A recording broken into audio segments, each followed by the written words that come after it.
This is Democracy Now!, democracynow.org, The War and Peace Report. I'm Amy Goodman with Juan González.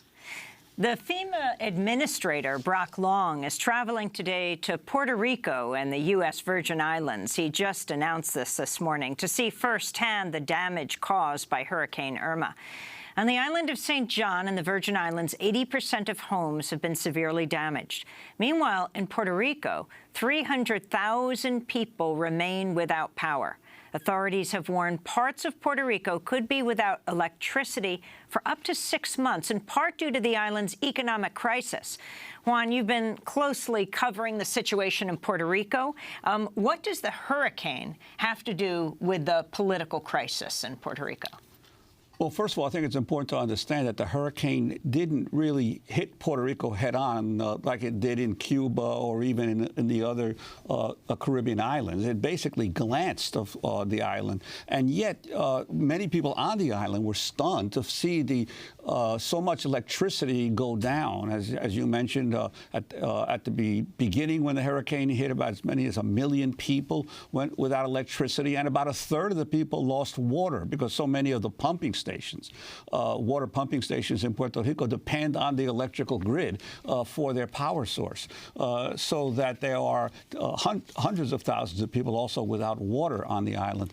And the reality is that the electrical system of Puerto Rico has been in crisis now for decades. And just one example, in the electrical company, which is a government-owned electrical company, it's called PREPA, the Puerto Rican Electric Power Authority, in 2000 had about 7,000 linemen to take care of repairs along the system. Today it has 3,500. 50% of the workforce has been reduced.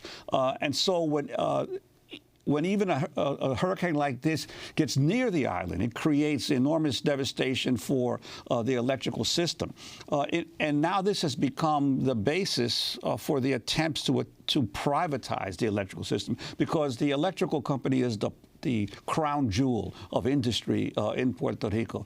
Everybody needs electricity, especially in an island that is so hot and humid and is so industrialized, so that there's been efforts now to try to privatize PREPA.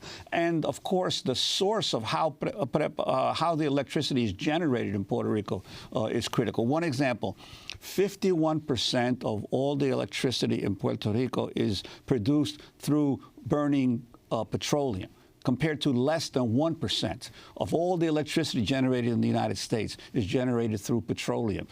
In addition, coal and natural gas, fossil fuels amount for about 98% of the generating power of the electrical system in Puerto Rico. Very little wind or solar generation. So part of the problem is that Puerto Rico has the most expensive way of generating its electricity, and then there's no investment in the capital infrastructure or in the workforce. So anything like this, a hurricane like this, immediately creates a crisis that will be for months in order to be repaired.